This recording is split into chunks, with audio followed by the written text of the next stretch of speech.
Oke, kita lanjutkan untuk penulisan karya tulisnya. Mohon maaf tadi videonya agak terpotong.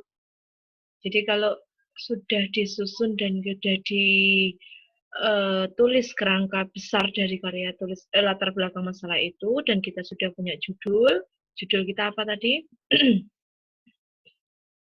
Judul kita adalah optimalisasi penulisan karya tulis ilmiah sebagai upaya peningkatan berpikir kritis bagi mahasiswa FKIP UKSW. Kita copy. Nah, apa rumusan masalah kita? Rumusan masalah kita, ya sesuaikan saja dengan judul. Sudah, satu saja itu cukup. Rumusan masalah dalam makalah ini adalah, copy saja di sini, ya. Nah, rapikan dulu. Ya, buat ini kecil.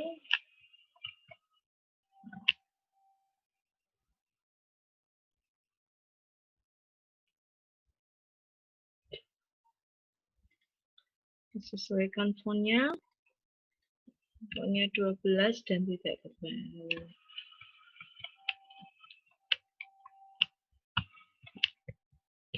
Oke. Nah, kita sudah punya rumusan masalah nih. Satu ya.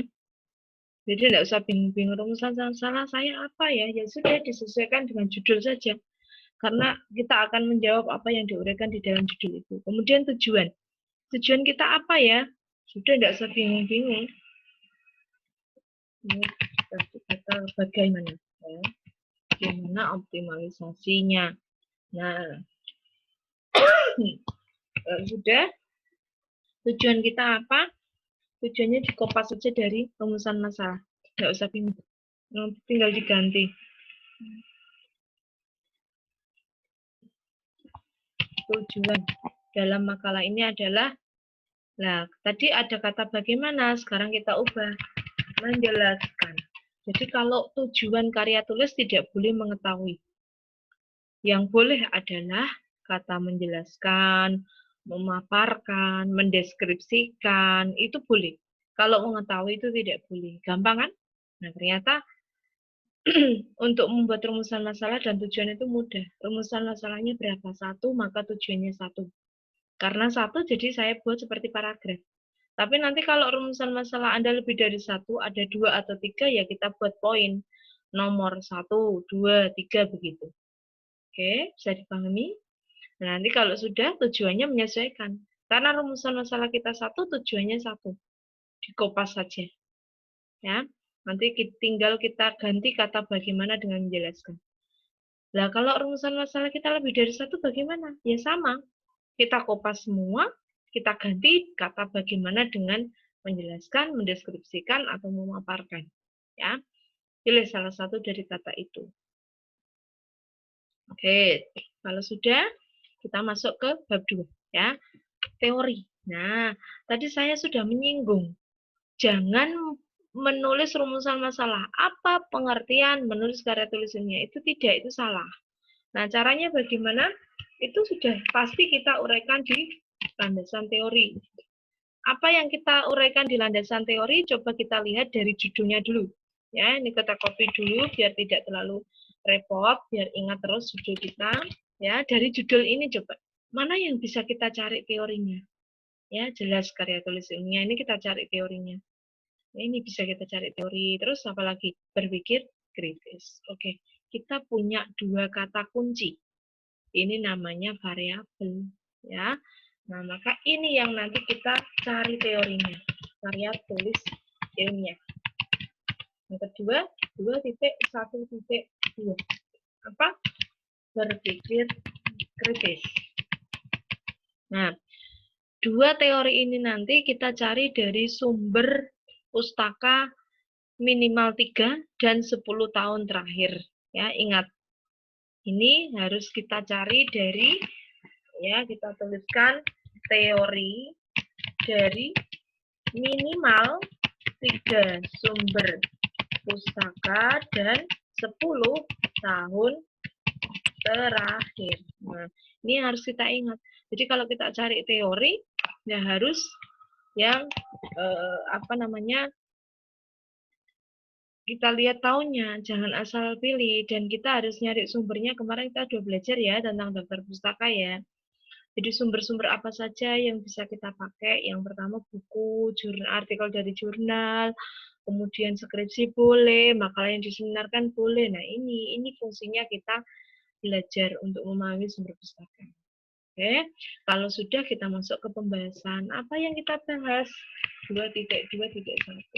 Nah, apa yang kita bahas? Kita samakan dengan rumusan masalah kita.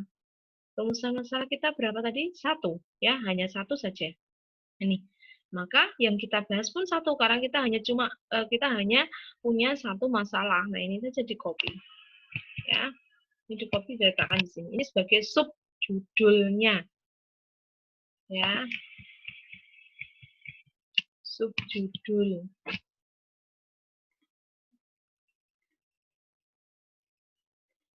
Nah, ini tebal.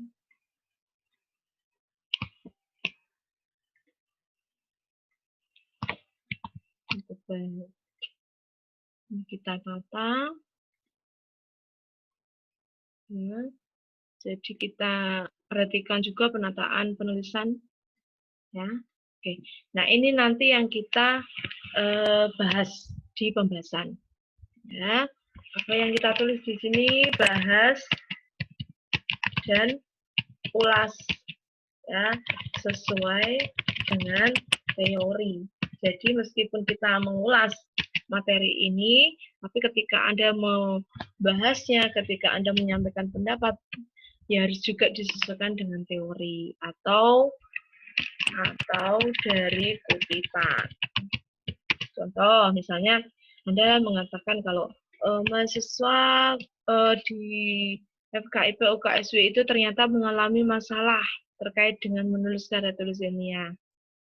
Padahal menulis karya tulis ilmiah itu sangat penting untuk pembentukan atau untuk membentuk pola berpikir kritis.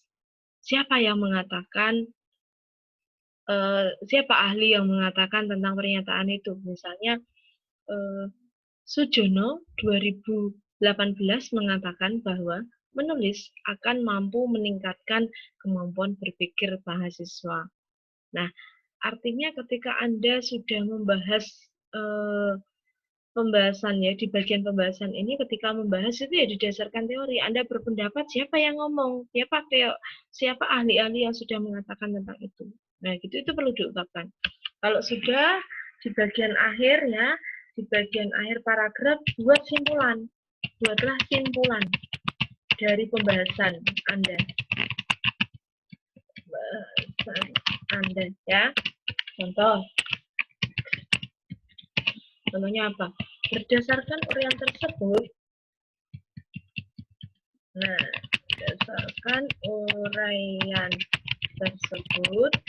dapat disimpulkan bahwa optimalisasi, ini bahasa disimpulkan dari tadi pembahasan Anda, optimalisasi bla bla bla bla adalah berikut. Nah, gitu ya. Jadi ini contoh kalimat, ya, contoh kalimat simpulan dalam paragraf atau di akhir pembahasan, ya. Nah, ini kalau sudah, kita nanti masuk ke bab 3. Bab 3 penutup. Apa itu isinya penutup? Simpulan. Nah, ini nggak usah mikir lagi apa yang kita simpulkan. Ya, kita balik lagi ke tadi. Rumusan masalah kita berapa tadi? 1 ya. 1. Kemudian kalau rumusan masalah kita 1, pembahasannya tujuannya berapa tadi? 1. Oke. Kalau rumusan masalah 1, pembahasan 1, maka pembahasannya berapa? 1 juga. Ya. Simpulan dari pembahasan berapa? 1. Nah, berarti yang kita simpulkan juga 1, karena yang dibahas hanya 1 rumusan masalah. Tadi saya mencontohkan saya minta untuk membuat simpulan di akhir pembahasan. Tujuannya apa? Simpulan ini nanti kita copy, ya, dan kita jadikan simpulan di bab 3. Oke, tapi dengan catatan tolong kalimat dari simpulan yang Anda ambil di pembahasan itu diubah. Jadi kan kalimatnya seperti ini, berdasarkan oleh tersebut dapat disimpulkan bahwa optimalisasi bla bla bla, nanti coba diubah kalimatnya. Jangan seperti ini, tapi intinya sama dengan apa yang Anda tulis di simpulan bagian pembahasan. Oke, bisa dipahami? Karena pembahasan rumusan masalah satu, pembahasannya satu, jadi simpulannya cukup satu. Oke. Kalau sudah kita masuk ke saran, saran itu seperti apa ya? Ini isinya saran dari penulis kepada pembaca. Contoh, penulis berharap